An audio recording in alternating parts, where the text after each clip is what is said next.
Some men run from the law. Some men run from their debts. Cole ran from a memory, a ghost with his daughter's eyes, and he'd run all the way to the end of the world to do it. Have you ever known a quiet that was so loud it deafened you? That was his life. A cabin carved into the side of a mountain that didn't care for company, a landscape of jagged peaks and unforgiving wind that scoured a man down to his bones. He wanted the scouring. He wanted the silence that screamed. Then one night, the storm came, and it brought her. It wasn't a normal storm, the kind that just washes the dust from the pines. This one was a biblical rage, a tantrum of thunder and lightning that clawed at the roof and threw rain like handfuls of gravel against the windows. He was by the fire, nursing a whiskey, watching the flames eat the wood, each crackle a tick of a clock counting down to nothing. That's when he heard it. A sound that didn't belong. Not the howl of the wind or the groan of the trees. It was a splintering, a desperate crack of wood from the direction of his porch. He moved with a practiced economy, no wasted motion. The old rifle came off the wall mount, heavy and familiar in his hands, a cold piece of his past. He opened the door a crack, the wind trying to tear it from his grip, and saw her. A shape. A heap of wet rags and tangled hair collapsed against his woodpile, barely human. He didn't think. He acted. The way a man does when he's seen too much to be surprised by anything, even a wraith delivered by a tempest. He scooped her up, she weighed nothing, a bird with broken wings. Inside, the firelight danced over a face pale as river stone, lips blue, a latticework of old and new bruises stark against her skin. Her clothes were torn and soaked through, a second skin of ice. She was shivering so violently her teeth rattled a frantic, desperate rhythm. He laid her on the bearskin rug before the hearth, her body a frozen knot. He knew that cold. He'd seen it before, in the mountains, in the war, in the eyes of a state trooper on a night he could never forget. It was a thief, that kind of cold. It stole the life right out of you while you slept. He knelt beside her. Her breathing was a shallow, ragged whisper. He knew what he had to do. He looked at her, then at the fire, then at his own trembling hands. It wasn't a choice. It was a necessity. His voice, when it came, was rough from disuse, a gravelly tear in the fabric of the storm's roar. "You'll take off your clothes now," said the rugged rancher to the woman. Then he started shaking. It wasn't from the cold seeping in from the open door. It was the ghost, the memory of another small, cold body he had failed to warm, rising up from the floorboards of his soul. He turned away, his back to her, grabbing the thickest wool blanket he owned. "The wet will kill you." He laid the blanket on the floor beside her, his movement stiff, formal. He didn't watch. He listened. The faint, clumsy rustle of frozen fabric, the chattering of teeth, a weak, defeated sob. When he heard the soft weight of her body settling into the wool, he turned back. She was cocooned, a miserable chrysalis, nothing visible but a dark tangle of wet hair. He took her sodden clothes with a pair of fireplace tongs and dropped them into a bucket, the gesture as sterile as a surgeon's. He didn't want to touch them, didn't want to know the story they told of mud and thorns and running. He just wanted the silence back. But the silence, he was beginning to understand, was gone for good. He worked through the night, a silent sentinel. He fed the fire, log by steady log, making it a roaring guardian against the cold that clung to her. He boiled water, making a weak broth from a dried-out hunk of jerky and some wild onions, the smell filling the small cabin with a scent of something other than dust and regret. She didn't stir.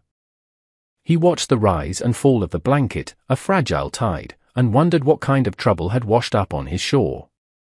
Mornings for Cole had a ritual, a silent liturgy that kept the ghosts at bay. The grind of coffee beans, the slice of bacon in a hot cast-iron skillet, the walk to the barn where his old horse, a grey gelding named Boulder, would greet him with a low nicker. But this morning was different. The rhythm was broken. There was a presence in his cabin, a small, breathing knot of chaos curled by his fire. He left a bowl of oatmeal and a tin cup of water on a crate near the hearth and went about his chores, the air charged with an unspoken question. He split wood with a furious, mechanical precision, each swing of the axe a blow against the thoughts crowding his mind. Who was she? What was she running from? And the most dangerous question of all, what was he going to do with her? When he returned, the bowl was empty. She was still in the blanket, but she had shifted, turned to face the fire, as if drawn to its life force. He saw a hand, thin and bruised, emerge from the wool to pull the blanket tighter. That was it. No words. No acknowledgement. But it was something. It was a start. Days bled into one another, marked not by the calendar but by these small, imperceptible shifts. He would leave food, and it would be gone. He would come in from the cold and see that a log had been added to the fire in his absence. She remained a fixture on the hearth, a silent, watchful statue. He never pushed, never asked a name. He knew trauma. He knew it had its own timetable, its own brutal logic. You couldn't force a locked door, you had to wait for the person inside to feel safe enough to turn the key. He started talking to her, in a way. Not asking questions, but narrating his day in clipped, factual sentences as he cleaned his tack or sharpened a knife. Fences down on the north pasture. Bear, I think Boulder threw a shoe. Have to ride into town soon. He wasn't sure if she was listening, but the sound of a human voice, even his own rusty one, seemed to sand down the sharp edges of the silence between them. He was talking to her, but he was also talking to himself, reminding himself that there was still a world outside his self-imposed prison, a world of fences and horseshoes and life that went on. One afternoon, he came inside to find her standing. She was wearing one of his old flannel shirts, the fabric hanging off her small frame like a scarecrow's coat. She was staring at a small, framed photograph on his mantelpiece. A woman with a kind smile and a little girl with bright, laughing eyes. His wife. His daughter. The ghosts he ran from. She looked at him, her eyes wide, ancient with a fear he recognized. It was the first time she had truly met his gaze. He said nothing. He simply nodded, a gesture of immense weight, and went to the stove to make coffee. The question hung in the air between them, but he would not be the one to answer it. Not yet. Her healing was like watching a wildflower push its way through concrete. It was a slow, stubborn, almost impossible thing. It was the third week when the first word came. He'd come in from the barn, stamping snow from his boots, and found her holding the empty coffee pot, looking at it with a kind of helpless confusion. He moved to take it from her. His fingers brushed hers. She flinched, a sharp, violent recoil, and the pot clattered to the floor. Sorry, she whispered. The word was a cracked, fragile thing, barely audible. But it was there. A sound. A connection. Cole froze, his hand still outstretched. He looked at her, at the terror in her eyes, not of him, but of the contact. He slowly lowered his hand. It's all right, he said, his own voice sounding foreign. He picked up the pot. No harm done. He made a fresh pot of coffee, his movements deliberate, careful. He set a full mug on the table for her and sat down opposite, leaving a vast, safe distance between them. She watched him, then hesitantly reached for the mug, her hands wrapping around its warmth as if it were an anchor. Her name was Lena. She told him that a few days later, her voice still a shy whisper. She offered it up like a fragile gift, a piece of herself she was reclaiming. She didn't offer anything else. No story of where she came from or what she had endured. He didn't ask.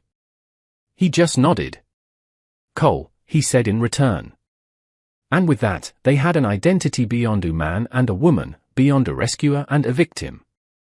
They were Cole and Lena. A strange, silent household on the edge of the world. She started to help. Small things at first. She would wash the dishes while he was outside. She folded his laundry, her movements neat and precise. She started tending to the small pot of herbs he kept on the windowsill, her fingers gentle on the green leaves. A quiet domesticity settled over the cabin, a rhythm of shared tasks and comfortable silences. He taught her how to load the rifle. He didn't explain why. He just took her out back one crisp, clear morning, the snow crunching under their boots.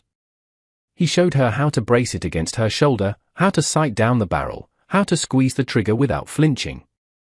Her first shot was wild, kicking up a spray of dirt a dozen feet from the tin can he'd set on a stump.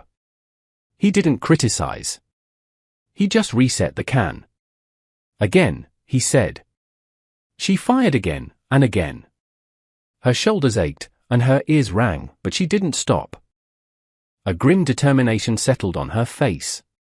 She was learning to fight back, not against him, but against the fear that had owned her for so long. One evening, as they sat by the fire, the silence was different. It wasn't empty anymore. It was full. She looked at the photograph on the mantel. "She's beautiful," Lena said, her voice soft. Cole stared into the flames. Her name was Sarah. The little one was Lily. He didn't elaborate. He didn't need to. The past was present in the room, a third occupant, somber and respected. "A car accident," he said, the words tasting like ash. "I was driving." It was a confession he'd never spoken aloud. In that moment, he wasn't just a rugged rancher, a hermit. He was a man hollowed out by grief, just as she was a woman hollowed out by fear. They were two broken halves of a whole, sitting by a fire, trying to find a way to keep warm. And maybe you start to realize that healing isn't about becoming who you were before. It's about building something new on the ruins of what you've lost. The world intruded, as it always does. It came in the form of a dusty county sheriff's vehicle, crawling up the long, rutted track to his cabin. Cole saw it from the tree line where he was checking his snares. A cold knot tightened in his gut. It wasn't the law he feared, it was the questions. He got back to the cabin just as the truck door opened. Lena was at the window, her face a mask of stark white terror. She looked like a cornered animal. "Go," he said, his voice low and urgent. "The root cellar." "Don't make a sound." She vanished without a word, the trapdoor closing with a soft thud behind her. Cole stepped out onto the porch, wiping his hands on his jeans, his posture relaxed, casual. A mask of his own. The man who stepped out of the truck was a deputy, young, with a face that hadn't seen enough of the world to be truly hardened. But the man who followed him out of the passenger side was different. He was older, thick-set, with a silver star pinned to a crisp uniform that seemed out of place in the wild country. He had a politician's smile and a predator's eyes. "Sheriff Boyd." "Cole," the sheriff said, his voice a little too friendly. "Been a while." Cole just nodded. Boyd's eyes swept the cabin, the neat woodpile, the curl of smoke from the chimney. His gaze lingered on the window, where Lena had just been standing. "Just making the rounds. Checking on our more isolated residents." The lie was as thin as morning ice. "I'm fine," Cole said. The deputy, Marcus, shifted his feet, looking uncomfortable. He and Cole went back. Not far, but far enough. Marcus knew what had happened to Cole's family. He knew the shape of the man's grief. "Heard anything unusual up here?" Boyd pressed, his smile unwavering. "Strange noises? Anyone passing through?" "Just the wind," Cole said, his voice flat. "And the bears?" Boyd chuckled, a dry, unpleasant sound. "Right. The bears." He took a step closer, lowering his voice. "See, we're looking for someone. A young woman. Fragile. Not in her right mind. Walked away from a care facility. We're worried for her safety." The words were carefully chosen. Fragile. Not in her right mind. They were words designed to strip a person of their agency, their credibility. They were the words of a keeper, not a searcher. Cole's face remained a stone mask. "Haven't seen anyone." Boyd's eyes narrowed, the smile finally vanishing. He stared at Cole for a long, heavy moment, a silent battle of wills playing out on the dusty patch of ground between them. He was assessing. Weighing. "Well," Boyd said, clapping his hands together with false cheer. "If you do, you give us a call. We just want to get her back safe." He turned to leave, but paused, looking back over his shoulder. It's a dangerous world for a confused woman to be out in alone. It wasn't a statement. It was a threat. And it wasn't meant for the woman. It was meant for whoever might be helping her. As the truck disappeared down the track, Marcus glanced back, his eyes meeting Cole's for a fraction of a second. It was a look of warning. A look of apology. Cole stood on the porch until the dust settled, the cold dread in his stomach now a hard, sharp certainty. The trouble hadn't washed up on his shore by accident. It had been driven there. And it had been followed. He let her out of the cellar after the sound of the engine had long faded into the pines. She was trembling, but there was a new light in her eyes. Not just fear. Anger. A cold, hard fire. She knew who Boyd was. She didn't have to say a word. The story was written in the rigid set of her shoulders, the clenching of her fists. He didn't offer false comfort. He didn't say it would be all right. He knew better. Men like Boyd didn't give up. They didn't see people, they saw possessions. Boyd believed she belonged to him. He'll be back, Cole said. It was a simple statement of fact. She nodded, her jaw tight. I know the dynamic between them shifted. They were no longer just two wounded people finding solace in a shared silence. They were allies. A garrison of two against a coming siege. The next few days were taut with unspoken tension. Every snap of a twig, every call of a raven, sent a jolt through the quiet air. They worked together, preparing. He showed her the best places to hide, the game trails that led deep into the forest, away from the road. He cleaned his rifle and his handgun with meticulous care, the scent of gun oil sharp and metallic in the small cabin. She, in turn, stockpiled supplies. She canned the last of the garden vegetables, packed dried meat and hardtack into oilcloth bags. She was no longer a victim waiting to be found. She was a soldier preparing for battle. They spoke little, but their communication was seamless. A look, a nod, a gesture. He would glance at the road, and she would move to check the back door. She would stack firewood by the hearth, and he would ensure the kindling was dry. They were a single unit, their movements choreographed by a shared, imminent threat. It was a strange and terrible intimacy, forged in fear but tempered by a growing, unspoken trust. Have you ever put your faith in someone without knowing why? Just a feeling in your bones that they won't let you fall? That's what was happening in that cabin. She was trusting him with her life, and he, in turn, was letting her into the fortress he had built around his heart. One night, he found her by the window, staring out at the moonlit snow, the rifle resting in the crook of her arm. She wasn't just holding it now, she looked like she belonged with it. He told everyone I was sick, she said, her voice quiet but clear, stripped of its earlier fragility. That my mind was broken. It's easier than telling them he liked to break things. She didn't turn to look at him. She kept her eyes on the darkness outside. He's the sheriff. People believe him, I don't, Cole said. It was all he needed to say. She finally turned, her eyes meeting his in the dim light. A small, sad smile touched her lips for the first time. I know, she said. It was a statement of absolute faith. The quiet before a storm has a weight to it, a heavy stillness where the air itself seems to be holding its breath. This was that quiet. They both knew Boyd would not come alone next time. And he would not be asking questions.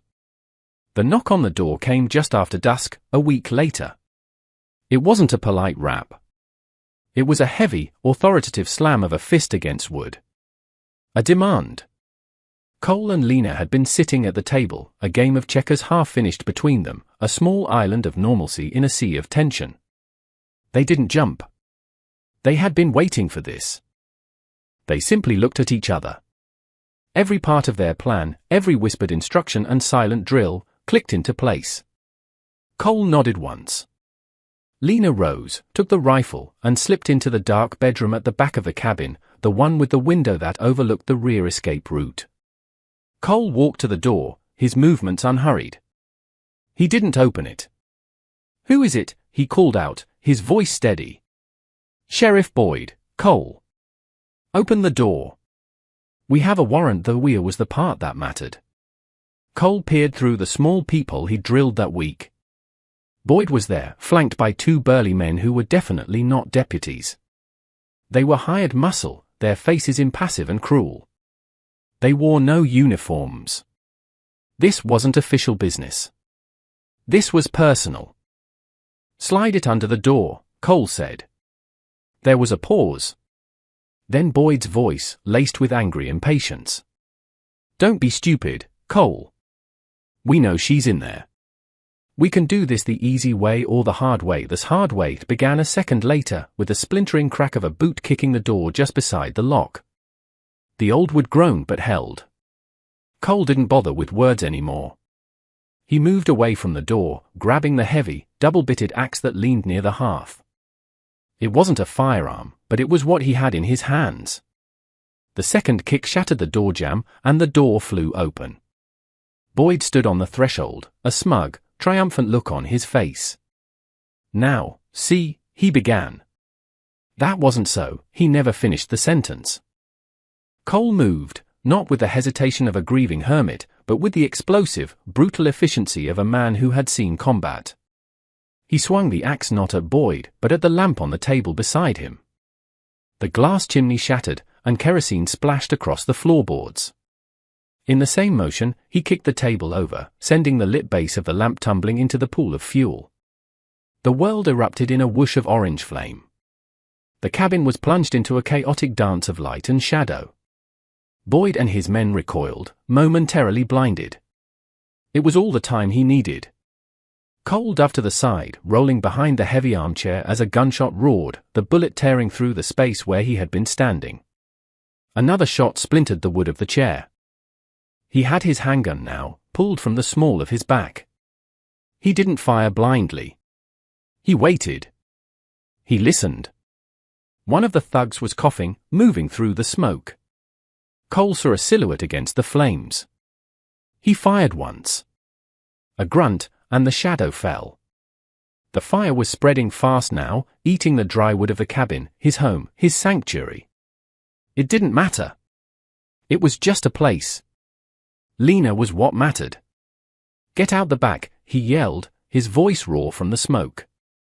He heard the back window smash. Good. She was following the plan. Boyd was screaming now, a mixture of rage and fear. "Get him! Find the girl!" The remaining thug was coming around the other side of the chair. Cole fired twice, low, aiming for legs. A cry of pain. Cole used the moment to scramble toward the back of the cabin, keeping low, the smoke a thick, acrid blanket. He glanced back. Through the swirling smoke and fire, he saw Boyd, his face a demonic mask in the firelight, staring not at him, but at the burning photograph on the mantel. The picture of his wife and daughter. In that instant, Cole understood. For Boyd, this was never about Lena. It was about breaking something that belonged to someone else. It was about power. It was about pure, unadulterated cruelty. He made it to the bedroom door, smoke burning his lungs, and stumbled through. He found her outside, crouched behind the woodpile, rifle up and aimed at the front of the cabin. She wasn't running. She was waiting. Waiting for him. When she saw him emerge from the smoke, her face, stark and grimy in the moonlight, flooded with a relief so profound it was almost painful to see. "Go," he gasped, coughing. "Now." To the ridge she shook her head, her grip on the rifle tightening. "Not without you." The fire was a roaring monster now, casting flickering, hellish light across the snow. It was consuming his past, burning away the ghosts. Maybe it was for the best. Suddenly, headlights cut through the darkness, another vehicle tearing up the track. Not Boyd's. This one was familiar. The county SUV. Deputy Marcus. It screeched to a halt, and Marcus spilled out, his service weapon drawn. But he wasn't looking at Cole or Lena. He was looking at the burning cabin, at the figures of Boyd and his one remaining, wounded man staggering out the front, silhouetted against the flames. "Sheriff!" Marcus yelled, his voice carrying a practiced authority Cole had never heard from him before. "Drop your weapon! What's going on here?" Boyd spun around, his face contorted with fury. "Stay out of this, Marcus. This is my business." He raised his own weapon, not at Marcus, but toward the woodpile, toward where he knew Lena must be. It was a fatal mistake. It's a funny thing about loyalty. It's not always to the badge. Sometimes, it's to the man. Marcus had made his choice. A single, sharp crack echoed in the night air. Boyd staggered, a look of profound surprise on his face. He looked down at the red stain blossoming on his crisp uniform, then collapsed into the snow. The last thug, seeing his boss go down, threw his weapon down and raised his hands, his face a mask of terror. Silence fell, broken only by the hungry crackle of the fire. The brief, violent storm was over. Marcus walked forward slowly, his gun still trained on the surrendered man. He didn't look at Cole and Lena. He kept his focus entirely on the official business in front of him. "Saw the fire from the main road," he said, his voice loud enough for any recording device he might be wearing. "Came to investigate. Found the sheriff and unknown assailants firing on a private residence. I was forced to defend myself and the occupants." He finally risked a glance at Cole, his eyes hard but clear. Occupant appeared to be defending his home from an unlawful entry. Cole nodded slowly, understanding the story that was being written. The official story. The one that would smooth over the jagged edges of what had just happened. Lena lowered her rifle, her arms trembling from adrenaline. It was over. The monster was gone. They stood there for a long moment, the three of them, bound by the strange, violent events of the night. Three people on the edge of the law, redrawing the lines of justice in the light of a burning cabin. The aftermath was quiet. Somber.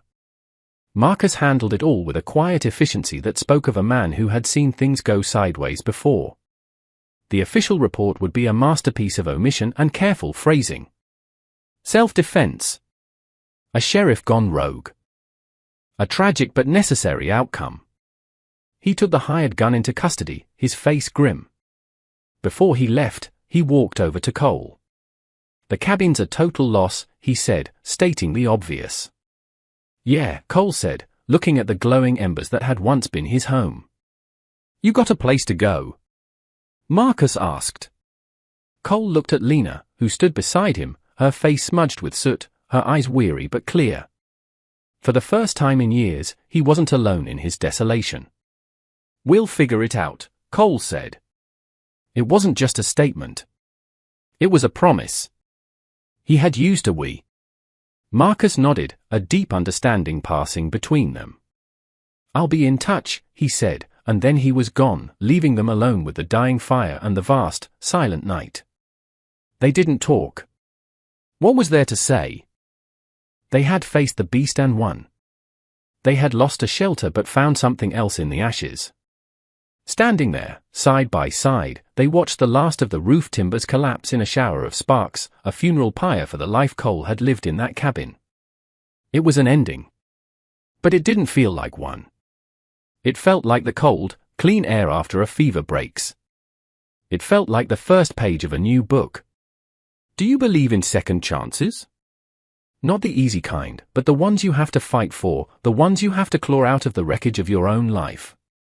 That's the kind that matters. That's the kind that sticks. They spent the rest of the night in the barn, huddled in horse blankets, the smell of hay and leather a strange comfort. Boulder, the old horse, watched them with his big, gentle eyes, a silent, steady witness. Neither of them slept. They just watched the eastern sky, waiting for the dawn. And as the first pale, grey light began to silhouette the jagged peaks of the mountains, a fragile new day began. The world was still a harsh and unforgiving place. The past would always be a part of them, a landscape of scars they would carry forever. But it was no longer their prison. It was just their story. A story of a man who ran from a ghost and a woman who ran from a monster, and how they found each other in the storm. They left that morning.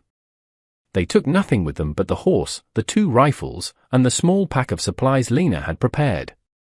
Everything else had been burned away. It was a clean slate. A terrifying, beautiful, clean slate. They walked, Cole leading Boulder, Lena walking beside him. They didn't have a destination. For the first time, that felt less like being lost and more like being free. They walked for hours, the snow crunching under their boots, the silence between them no longer tense or sad, but companionable. It was the silence of two people who had been to hell and back together and had no need for empty words.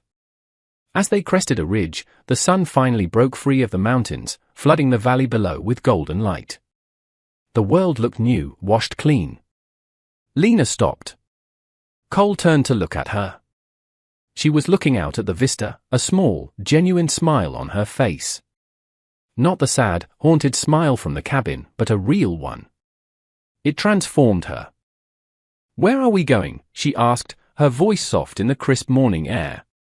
Cole looked out at the endless expanse of mountains and valleys, at the horizon that promised nothing but also everything.